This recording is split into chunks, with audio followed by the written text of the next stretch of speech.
اس Angel میں سچائی کے ساتھ آپ سے کچھ عرض کرنا چاہتا ہوں، ممکن ہے آپ پسند نہ کریں، شاید میں اتنا ضعف پیدا کر سکوں کہ سچائی کو ناپسند نہ کروں۔ اینجل نے جواب دیا، تو سنیں مس اینجل، سیٹھ جبار میرے کاروباری حریف ہیں، کاروباری طور پر ہمیں ایک دوسرے سے نقصان پہنچ سکتا ہے، اگر آپ کے والد کو نقصان پہنچے گا تو اتنا تو آپ جانتی ہیں ضرور پہنچے گا۔ کیا اس وقت آپ اپنے والد سے انحراف کر سکیں گی؟ میرے پاس اتنے مسائل ہیں کہ میں ان سے الگ رہ سکوں۔ انہوں نے خود ہی مجھے اپنے معاملات سے الگ کر رکھا ہے، کاروبار میں نفع و نقصان کی باتیں وہ جانیں اور آپ جانیں، اگر ذاتی طور پر ہمارا تعلق رہے تو کیا حرج ہے پرنس؟ ہاں، ہم ذاتی طور پر اچھے دوست بن سکتے ہیں، میں نہیں چاہتا کہ تم اپنے والد کے لیے میرے خلاف معلومات کا ذریعہ بنو۔ میں نے کہا، نہیں پرنس، ہماری دوستی صرف ہماری ذات تک محدود رہے گی۔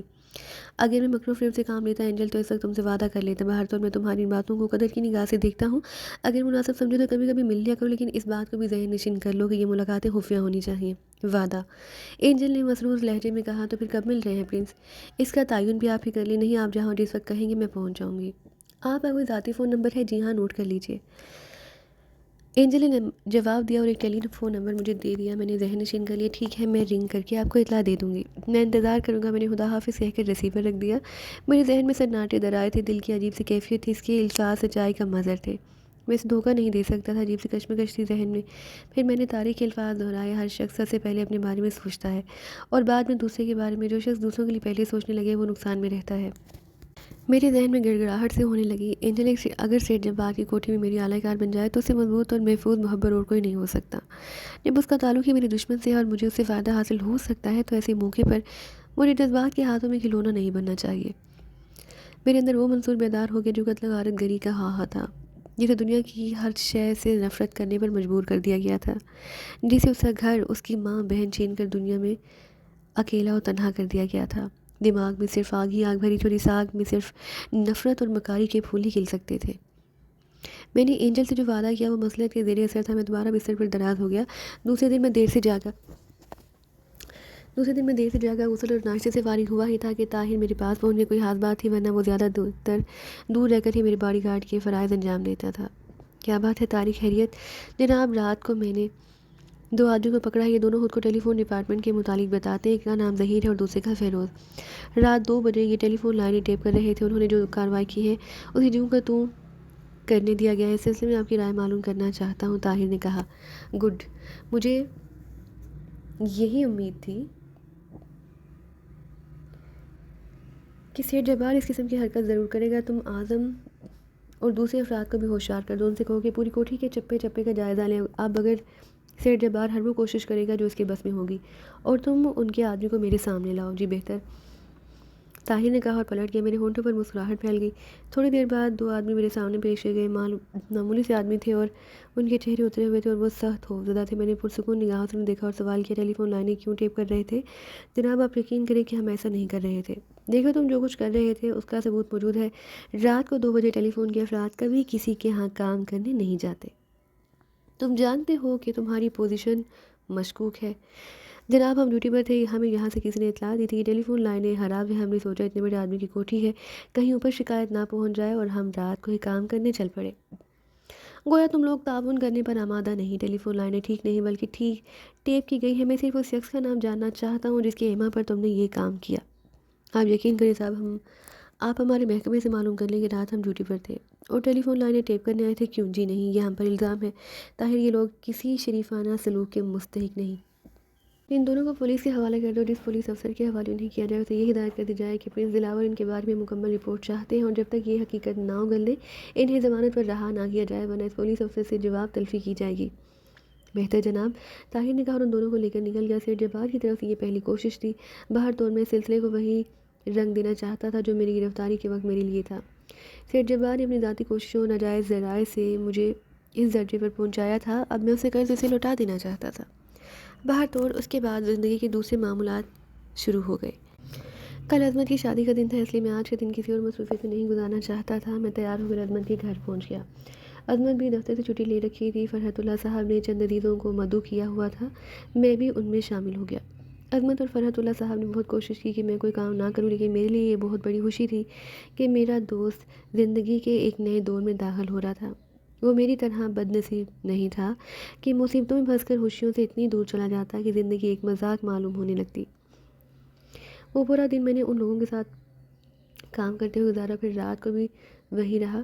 دوسرے دن صبح میں پروفیسر شیرازی کے یہاں پہنچ گیا۔ یہاں مہمانوں کے استقبال کی تیاری مکمل تھی۔ میرے مہمانوں کی ضیافت کے لیے بہترین بندوبست کر رکھا تھا۔ راشدہ دلہن بنی بیٹھی تھی، میں اس کے پاس پہنچا تو اس کی آنکھیں شرم سے جھک گئیں۔ اس وقت کمرے میں میری اور راشدہ کے علاوہ کوئی نہیں تھا۔ میں نے اس کی شانے پر ہاتھ رکھتے ہوئے کہا، مجھے خوشی ہے راشدہ کہ تمہاری امی کی ایک آرزو آج پوری ہو رہی ہے۔ راشدہ نے نم پلکیں اٹھا کر مجھے دیکھا، پھر گردن جھکا لی۔ بولو راشدہ، تم کچھ کہنا چاہتی ہو؟ منصور، امی ہمارے درمیان موجود نہیں۔ وہ رندی ہوئی آواز میں بولی، ہاں لیکن ان کی روح ہمارے درمیان ہے۔ وہ خوش ہوں گی کہ ان کی بیٹی آج اپنی زندگی کے اہم دور میں داخل ہو رہی ہے۔ ہم ان کی روح کو غمزدہ نہیں کریں گے راشدہ۔ ایک بات کہوں منصور؟ راشدہ آہستہ سے بولی، ہاں ہاں کہو۔ میری آرزو ہے کہ تم بھی اپنی زندگی کا ایک ساتھی تلاش کر لو۔ تم جانتے ہو منصور، میں تمہارے دکھ میں برابر کی شریک ہوں۔ میں چاہتی ہوں کہ تمہیں وہ سب کچھ مل جائے جس کی تمہیں تلاش ہے، لیکن اس کے ساتھ ساتھ تمہاری زندگی ایک مخصوص ڈگر پر دیکھنا چاہتی ہوں۔ ممکن ہے زندگی میں یہ مقام بھی آ جائے، لیکن فی الحال تم اپنے بارے میں سوچو راشدہ۔ عظمت بہت اچھا انسان ہے، وہ بھٹک رہا تھا۔ خدا کا شکر ہے کہ میری تھوڑی سی کوششوں نے اسے بھٹکنے سے بچا لی، اور آج وہ زندگی کے اس خوبصورت راستے پر قدم رکھ رہا ہے جو ہر انسان کی سب سے بڑی آرزو ہوتی ہے۔ بہرحال میری تمام تر خوشیاں اور دعائیں تمہارے ساتھ ہیں۔ راشدہ نے گردن جھکا لی، اس کا بدن ہولے ہولے لرز رہا تھا۔ میں اسی کیفیت کو اچھی طرح سمجھ رہا تھا، لیکن اس سلسلے میں ایک لفظ بھی کہنا گناہ تھا۔ راشدہ مجھے چاہتی تھی اس وقت سے جب اس نے مجھے ایک ڈرائیور کے روپ میں دیکھا تھا، پھر اب اس نے میرا دوسرا روپ دیکھا تو خاموشی سے پیچھے ہٹ گئی، لیکن اس کے احساسات اب تک وہی تھے۔ میں چاہتا تھا کہ وہ عظمت کے ساتھ نا انصافی نہ کرے۔ شام کو عظمت کی بارات آ گئی، پھر عظمت اور راشدہ کو ہمیشہ کے لیے ایک دوسرے کا ساتھی بنا دیا گیا، اور ہم نے راشدہ کو نیک دعاؤں کے ساتھ رخصت کیا۔ یہ خوشی اور مسرت کی رات میں نے پروفیسر شیرازی کے ہاں گزار دی۔ راشدہ کے چلے جانے سے سب لوگ اب کچھ افسردہ ہو گئے۔ میں نے سرحاب سے کہا، افسردہ ہونے کی ضرورت نہیں سرحاب، بلکہ مسرت کی بات یہ ہے کہ زندگی میں ایک دلچسپی پیدا ہوئی۔ کاش میرا ایاز بھی مجھے مل جاتا، میرا دل اس کے لیے بہت دکھی ہے۔ آپ نے ایک بات کہی تھی بھیا، وہ کیا؟ یہ کہ ایاز بھیا کسی لڑکی کو پسند کرتے تھے، شاید شمو نام تھا اس کا۔ آپ نے نظر انداز کر دیا، وہ ایاز کی زندگی میں شامل تھی، ہم ایاز کو نہیں پا سکے، لیکن شمو کا تحفظ کرنا تو ہمارا فرض ہے بھیا، ہم اسے بھولے ہوئے ہیں۔ نہیں سرحاب، میں اسے بھولا نہیں ہوں۔ عظمت کے ذریعے میں اس کے حالات سے باخبر رہتا ہوں، وہ اب بھی وہیں رہتی ہے، پتہ نہیں بیچاری کن حالات میں ہو۔ کیا ہم پر فرض نہیں کہ اس پر توجہ دیں؟ ہاں سرحاب، فرض تو ہے، بلکہ یہ کہا جائے تو غلط نہ ہوگا کہ اب تک ہم نے اپنے فرض سے غفلت برتی ہے۔ تو پھر کیا خیال ہے راشدہ کی کمی پوری کر لیں؟ وہ کیسے؟ شمو کو یہاں لا کر۔ بھائی بڑی چالاک ہو، میں بھی تمہاری اس رائے سے متفق ہوں۔ ایسا کرو، گل کو ساتھ لے کر وہاں ہو آؤ، اگر وہ یہاں آ جائے تو پھر بات ہی کیا ہے۔ ٹھیک ہے، میں کل ہی یہ کام کر لوں گی، آپ ذرا مجھے اس کا پتہ بتا دیجئے۔ لکھ لو، میں نے کہا۔ سرحاب کو اس کا پتہ لکھوا دیا۔ سرحاب نے واقعی بڑی دلچسپ بات کہی تھی۔ ہر چند کے ایاز کے لیے میرے دل میں زحم تھا، وہ میرا سچا دوست اور ساتھی تھا۔ جو لمحات میں نے ایاز کے ساتھ گزارے تھے وہ کسی کے ساتھ نہیں گزارے تھے۔ وہ میری عصرت کی زندگی کا ساتھی اور بڑا ہی دلچسپ انسان تھا۔ میں نہ جانے اب کہاں تھا، زندہ بھی تھا یا مر گیا تھا۔ باہر تو اگر میں اس کے لیے شمو کی حفاظت نہ کر سکا تو میرے لیے ڈوب مرنے کا مقام ہوگا۔ سرحاب نے اس احساس کو جگا کے درحقیقت مجھ پر احسان کیا تھا۔ ہمارے درمیان سب باتیں طے ہو گئیں تو میں پروفیسر سے اجازت لے کر اپنی قیامگاہ پر واپس پہنچ گیا۔ اینجل کے بارے میں معلوم ہوا کہ وہ 2 بار فون کر چکی ہے۔ فینی نے اطلاع دیتے ہوئے کہا، سر میں نے اس کے لہجے میں عجیب سے اضطراب محسوس کیا ہے کہ وہ اس غلط فہمی کا شکار ہے۔ آپ جان بوجھ کر اسے گفتگو نہیں کر رہے؟ ٹھیک ہے فینی، میں سے بات کر لوں گا، میں نے جواب دیا۔ سر ویسے ایک بات کہوں؟ ہاں کہو۔ لڑکی پریشان کن حالات کے شکار معلوم ہوتی ہے، آپ میرا مطلب سمجھ رہے ہوں گے؟ فینی، میں تمہارا مطلب بالکل اچھی طرح سمجھ رہا ہوں، شرارت بالکل نہیں۔ نہیں سر، یہ شرارت نہیں، میں نے اسے دیکھا ہے، بہت خوبصورت لڑکی ہے، اور پھر آپ کی دوست کی بیٹی ہے۔ کیا کہنا چاہتی ہو تم؟ کچھ نہیں سر، بس کبھی کبھی دل چاہتا ہے کہ آپ سے بے تکلف ہو کر بات کی جائے، اگر یہ بات ہے تو چلو ٹھیک ہے۔ اچھا یہ سناؤ، باقی معاملات کیسے رہے ان 2 دنوں میں؟ میں تو بے حد مصروف رہا، کوئی خاص تبدیلی نہیں ہوئی سر، صرف سائمہ روشن علی نے آپ کے بارے میں دریافت کیا تھا۔ ٹھیک ہے، میں اسے فون کر لوں گا، میں نے کہا اور اپنے کمرے میں آ گیا۔ سائمہ روشن علی کو فون کرنے سے پہلے میں نے طاہر اور اعظم کو طلب کیا، وہ دونوں میرے پاس پہنچ گئے۔ کوٹھی کے جائزے کے بارے میں نے تمہیں جو ہدایات دی تھی ان کا کیا رہا؟ میں نے طاہر سے کہا، جناب نہ صرف ٹیلی فون وائرنگ چیک کی گئی ہے بلکہ اس سلسلے میں کچھ اور بھی اقدامات کیے گئے ہیں۔ وہ کیا؟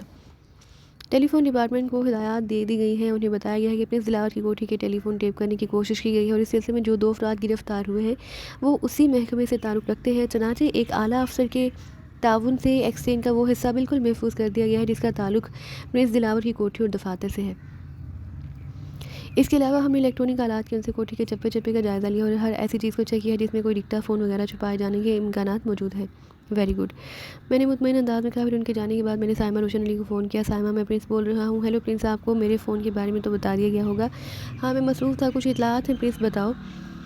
محکمہ داخلہ اور محکمہ دفاع کی جانب سے پروجیکٹ کے سلسلے میں فوری طور پر منظوری دے دی گئی ہے اور دونوں محکمے اس سلسلے میں آپ کی تنہا شمولیت سے مطمئن ہیں اور ہمیں وہ کاغذات فراہم کر دی گئے ہیں جن کے تحت ہم کلی طور پر اس پروجیکٹ کے لیے سرمایہ فراہم کر سکتے ہیں اور اس سلسلے کی ابتدائی تفصیلات جلد ہی ہمارے حوالے کر دی جائیں گی۔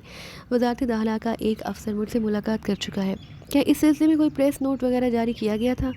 نہیں پرنس، لیکن میں یہ کارروائی مکمل کر چکی ہوں۔ کیا مطلب؟ کل کے اخبارات ایک ضمیمہ چھاپ رہے ہیں جس میں اس پروجیکٹ کی تفصیلات درج ہوں گی۔ اس کے ساتھ ہی وزارت داخلہ کا یہ اعلان بھی کہ پرنس دلاور اس پروجیکٹ کے چیئرمین ہیں اور وہی اسے تکمیل کے مراحل تک لے جائیں گے۔ اگر آپ کی اس سلسلے میں کوئی رائے ہو تو مجھے آگاہ کر دیجیے، میرا خیال ہے سب کچھ مناسب ہے۔ پرنس وہ آپ کی تصویر مانگ رہے ہیں، لیکن میں نے معذرت کر لی کہ پرنس کی اجازت کے بغیر یہ ناممکن ہے۔ یہ بھی اچھا ہی کیا سائمہ، میں تصویر دینے کے حق میں نہیں ہوں۔ میں نے کہا اس کا مطلب ہے میں نے صحیح کیا۔ اور ہاں پرنس، حاجی لاہی کو رقم دے دی گئی ہے، ٹھیک ہے، اور کچھ؟ میں نے پوچھا۔ بس فی الحال تو یہی اطلاعات تھیں جو میں آپ تک پہنچانا چاہتی تھی۔ شکریہ سائمہ، اگر ضرورت پڑے تو میں اس سلسلے میں مزید ہدایات دے دوں گا، میں نے کہا اور کیٹل دبا کر عدنان سے رابطہ قائم کیا۔ اس سے بھی تمام معاملات ٹھیک ہونے کی اطلاع دی۔ اس نے بتایا کہ ابھی کوئی خاص بات نہیں ہوئی ہے، اگر ہوئی تو مجھے اطلاع دے گا۔ گویا فی الحال فرصت تھی، چنانچہ میں نے اینجل کے دیے ہوئے نمبروں پر اسے رنگ کیا۔ دوسری طرف سے ایک نسوانی آواز سنائی دی تو میں نے اینجل کے بارے میں پوچھا۔ اس نے بتایا کہ اینجل اس وقت موجود نہیں، ان سے کہنا کہ پرنس دلاور نے فون کیا تھا اور شام 4-5 بجے کے درمیان مجھے رنگ کر لیں۔ دوسری طرف سے بولنے والے نے اطمینان دلایا کہ یہ پیغام اینجل تک پہنچا دیا جائے گا۔ زیادہ وقت نہ گزرا تھا کہ فون کی گھنٹی بج اٹھی۔ میں نے ریسیور اٹھا لیا۔ دوسری طرف اینجل تھی۔ ہیلو پرنس، خیریت؟ کہاں چلے گئے تھے؟ بس اینجل، کچھ مصروفیات تھیں۔ ہاں میں جانتی ہوں آپ کی مصروفیات بے پناہ ہیں، میں تو یہ سوچ رہی تھی کہ شاید آپ نے مجھے اس قابل ہی نہ سمجھا کہ دوبارہ مجھ سے رابطہ قائم کریں۔ چلو اپنی سوچ کو ذہن سے نکال دو، یہ بتاؤ کب اور کہاں مل رہی ہو؟ یہ فیصلہ تو آپ ہی کریں گے پرنس۔ اینجل، میں چاہتا ہوں کہ اس سلسلے میں ہم محتاط رہیں، تو میری بات سمجھنے کی کوشش کرو۔ ہماری شخصیت اتنی معروف نہیں کہ لوگ ہماری طرف متوجہ نہ ہوں، اور اگر لوگ متوجہ ہو گئے تو ہماری ان ملاقاتوں نہ جانے کیا کیا رنگ امیزی کی جائے۔ میں سمجھ رہی ہوں پرنس، تو پھر یوں کرو کہ شام 5 بجے کراس اسٹریٹ پر ملو، میں وہاں تمہارا انتظار کروں گا۔ اس کے بعد ہم کسی مناسب جگہ بیٹھ کر بات چیت کریں گے۔ شام کو کیوں پرنس؟ کیا اس وقت آپ مصروف ہیں؟ اینجل بولی، نہیں کوئی خاص مصروفیت تو نہیں، لیکن وہ وقت ذرا موزوں ہوتا ہے۔ نہیں پرنس پلیز اس وقت نکالیے، میں ابھی آپ سے ملنا چاہتی ہوں۔ اچھا تو 1 گھنٹے بعد اسی جگہ یعنی کراس اسٹریٹ کے چوراہے پر جہاں ایک بہت بڑا نیون سائن لگا ہے، میری گاڑی اس کے نیچے کھڑی ہوگی، میں پہنچ جاؤں گی پرنس، اینجل نے جواب دیا۔ میں نے فون بند کر دیا۔ تھوڑی دیر بعد میں نے ایک عام سے لباس تبدیل کیا، پھر ایسی گاڑی نکالی جو زیادہ تر استعمال میں نہیں آتی تھی۔ اس کے بعد میں چل پڑا۔ کراس اسٹریٹ کے مطلوبہ چوراہے تک پہنچنے میں مجھے زیادہ دیر نہ لگی۔ میں نے گاڑی اس نیون سائن کے نیچے روک دی جس کی نشاندہی اینجل نے کی تھی۔ زیادہ انتظار نہیں کرنا پڑا۔ سرخ رنگ کی ایک اسپورٹس کار میری کار کے برابر آ کھڑی اور اینجل مجھے دیکھ کر نیچے اتر آئی۔ وہ بہت مسرور نظر آ رہی تھی۔ وہ بھی سادہ سا لباس زیبتن کیے ہوئے تھے اور اس میں بھی اس کی شخصیت بڑی پرکشش نظر آ رہی تھی۔ میں نے گردن ہم کر کے اسے خوش آمدید کہا اور وہ میرے برابر والی سیٹ پر آ بیٹھی۔ آپ یہ کار کا کیا کریں اینجل؟ یہیں کھڑی رہنے دے، واپسی میں لے لیں گے۔ نہیں لوگ متوجہ ہوں گے، یہ مناسب نہیں۔ پھر جیسا آپ کہیں۔ یوں کرو کہ اپنی کار میں میرے پیچھے پیچھے آؤ۔ آپ نے کسی جگہ کا انتخاب کر لیا ہے؟ ہاں میں نے کہا اور وہ اتر کر اپنی کار کی طرف بڑھ گئی۔ تھوڑی دیر بعد ہماری کاریں ہم آگے پیچھے دوڑ رہی تھی۔ میں نے واٹسن ایوینیو کا رخ کیا۔ یہاں میرا وہ مکان تھا جو میں نے عظمت کی وساطت سے خریدا تھا اور اب اس مکان کو میں پہلی دفعہ استعمال کر رہا تھا۔ جب ہماری کاریں آگے پیچھے وہاں پہنچی تو چوکیدار نے گیٹ کھول دیا۔ اسے میرے بارے میں مفصل ہدایات دے دی گئی تھی۔ اینجل کار سے اتر کر میرے قریب آ گئی۔ یہ بھی آپ ہی کا بنگلہ ہے پرنس؟ آئیے مس اینجل، اپنے اس چھوٹے سے مکان میں آپ کی آمد سے میں بے حد خوش ہوں۔ مجھے یقین نہیں آ رہا پرنس کہ ہم اس طرح تنہائی میں مل رہے ہیں۔ وہ میرے ساتھ قدم بڑھاتی ہوئی بولی اور میں اسے لیے ہوئے ڈرائنگ روم میں پہنچ گیا۔ بہت خوبصورت بنگلہ ہے آپ کا، آپ کی طبیعت میں بھی بے حد نفاست ہے۔ شکریہ مس اینجل، میں نے گہری سانس لے کر کہا۔ اسے دیکھنے لگا۔ اینجل کی نگاہیں مجھ سے ملی اور شرما کر جھک گئی۔ آپ بھی سوچ رہے ہوں گے پرنس کہ میں کس قسم کی لڑکی ہوں۔ ویسے میں نے فون پر آپ کی جو گفتگو کی تھی وہ ذرا بدتمیزی کی حد تک تھی، آپ نے محسوس تو نہیں کیا؟ نہیں اینجل، سچائی کسی بھی صورت میں غلط نہیں ہوتی۔ آپ نے جو کچھ کہا تھا میں اسی گہرائی پہ غور کیا تھا۔ پلیز میرے دل میں جو کچھ ہوتا ہے میں برملا کہہ دیتی ہوں۔ اس وقت جو کچھ میں نے کہا آپ سے اس میں کوئی کھوٹ نہیں تھی۔ آپ پرنس ہوں یا منصور، مجھے اس سے کوئی غرض نہیں۔ میرا دل آپ کی طرف کھینچا تو میں نے آپ سے اس کا اظہار کر دیا۔ اینجل، میں بھی ابھی تک اتنا مصروف رہا کہ زندگی کے دوسرے لوازمات کے بارے میں کبھی سوچا ہی نہیں۔ میں نے شادی نہیں کی اور اس کی بنیادی وجہ شاید یہ ہے کہ میرے سرپرست نہیں۔ انسان کی زندگی میں بہت سی خواہشات جنم لیتی ہیں، لیکن بعض خواہشات کے سلسلے میں وہ بزرگوں کے سہارے کے بغیر آگے نہیں بڑھ سکتا۔ شاید میری بھی یہی کیفیت ہو۔ پرنس، کیا آپ کے والدین موجود نہیں؟ اینجل نے پوچھا۔ والد کا انتقال ہو چکا ہے، ماں بچھڑ گئی ہے، اس کی تلاش میں سرگرداں ہوں، پتہ نہیں اس کا وجود روئے زمین پر باقی ہے یا نہیں، میں نے کہا اور اینجل ہمدردانہ نگاہوں سے میری طرف دیکھنے لگی۔ حالانکہ ایک لمحے کے لیے میں جذباتی ہو گئی، لیکن پھر بھی میری باریک بین نگاہیں اینجل کے چہرے کا جائزہ لے رہی تھی. اس کے چہرے پر سوائے ہمدردی کی کوئی تاثر نہ ابھرا، جس سے مجھے اندازہ ہوا کہ وہ منصور کے حالات زندگی سے ناواقف ہے. ظاہر ہے سیٹھ جبار جیسے زیرک اور جرائم کی دنیا کا آدمی اپنی بیٹی کو اپنے معاملات سے آگاہ نہیں کر سکتا تھا. تھوڑی دیر خاموشی رہی، پھر اینجل نے کہا، لیکن آپ کی والدہ آپ سے کیسے بچھڑ گئی؟ بس اینجل، طویل کہانی ہے، کبھی فرصت سے سناؤں گا. آپ نے میرے ذہن کی وہ تار چھیڑ دی جن کے ارتاج سے میرا دل اداسیوں میں ڈوب جاتا ہے. تعجب کی بات ہے پرنس، آپ جیسے بڑا آدمی بھی دکھوں کا شکار ہے. میرا تو خیال تھا کہ دکھ آپ کے قریب سے بھی نہ گزرے ہوں گے. نہیں اینجل، دکھوں سے کوئی حال ہی نہیں. بڑی گمبھیر گفتگو ہو گئی ہے ہماری، چلیے موضوع بدل دیتے ہیں. اینجل نے مسکرا کر کہا. بدلتے جواباً میں بھی مسکرا دیا. تو پھر سوال نمبر 1، جواب ضرور دیجیے گا. آپ کی اس حسین زندگی میں کبھی کسی لڑکی نے مداخلت نہیں کی ہے؟ میں نے مسکرا کر کہا. ارے کون تھی وہ؟ تھی نہیں ہے، اور یہ مداخلت بھی اچانک ہی ہوئی ہے، اس کی مجھے توقع نہیں تھی. میں نے کہا، اور اینجل میری بات کا مطلب سمجھ کر کسی قدر شرما گئی. اچھا، مداخلت کرنے والی کو آپ نے سزا نہیں دی؟ بس کیا بتاؤں، بہت سی وجوہات ہیں. حالات اس طرح بکھرے ہیں کہ مداخلت کار میری زیر اثر نہیں.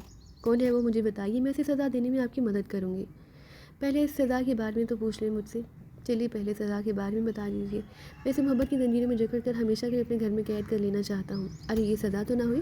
آپ کے اس خوبصورت محل میں جانے کی آرزو کون کرے گا؟ آپ نے میرا وہ محل دیکھا ہے؟ نہیں، صرف سنا ہے، لیکن وہاں تک جانے کی جرأت نہ کر سکی.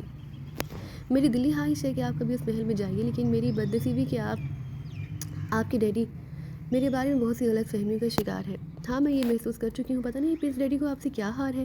وہ صرف یہ جاننا چاہتے ہیں کہ آپ منصور ہیں یا پرنس دلاور. اس سلسلے میں وہ نہ جانے کیا کیا کوششیں کر رہے ہیں. ان کی یہ غلط فہمی نہ صرف خود ان کے لیے بلکہ میرے لیے بھی شدید مشکلات کا شکار بن سکتی ہے. حالانکہ یہ نہیں ہونا چاہیے. ہاں اینجل، میں بھی اسی تفکر کا شکار ہوں. اس سے پہلے مجھے کسی کی پرواہ نہیں تھی. انسان بعض اوقات حالات میں بری طرح مجبور ہو جاتا ہے. پرنس، یہ غلط فہمی دور ہونی چاہیے. بہت مشکل ہے اینجل. آپ مجھ سے زیادہ اپنے ڈیڈی کو جانتی ہوں گی. جب کسی سے لڑتے ہیں تو اس کے بارے میں کوئی بہتر بات سننا پسند نہیں کرتے. میں تو اب ان کے بارے میں کسی اور ہی انداز میں سوچنے لگا ہوں. وہ کیا؟ وہ یہ کہ ان کے معاملات سے واقف رہنے کی کوشش کروں تاکہ حالات کے تحت ان کی غلط فہمی دور ہو. آپ ان کے کون سے معاملات سے واقف رہنا چاہتے ہیں؟ یہی کہ وہ میرے خلاف کیا کر رہے ہیں. اگر کسی طرح مجھے یہ معلومات حاصل ہو جاتے ہیں تو میں ان کی ہر غلط فہمی دور کر دوں گا جو میرے لیے ان کے ذہن میں پیدا ہوگی. اینجل کسی سوچ میں ڈوب گئی، پھر گردن ہلا کر بولی، اگر آپ کہیں پرنس تو میں اس سلسلے میں آپ کی مدد کر سکتی ہوں. نہیں اینجل، میں نہیں چاہتا کہ اس سلسلے میں باپ بیٹی کے درمیان کوئی رنجش ہو. نہیں ڈیڈی مجھے بہت چاہتے ہیں، میں ان کی اکلوتی بیٹی ہوں. ارے لیکن آپ کیا کر سکیں گی مس اینجل؟ میں ڈیڈی کی جاسوسی کروں گی. وہ کس طرح؟ اب اتنی احمق بھی نہیں. آپ یہ سب کچھ مجھ پر چھوڑ دیجیے. میں ڈیڈی کی معمولات کی رپورٹ تیار کرتی رہوں گی، اور پھر جب بھی ملاقات ہوگی آپ کو بتا دوں گی. فون پر آپ کو نہیں بتا سکتی کیونکہ کوٹھی کی بہت سی لائنیں مشترک ہیں اور فون پر ہماری گفتگو سنی جا سکتی ہے. اینجل، اگر آپ یہ کام کر لیں تو ہماری بہت سی مشکلات حل ہو سکتی ہیں. ٹھیک ہے، یہ میری ذمہ داری ہے. اب اور کچھ؟ بس شکریہ، میں نے کہا، اور اینجل مسکرا دیا. تمام اخبارات نے 8 صفحات کے ضمیمے چھاپ دیے تھے.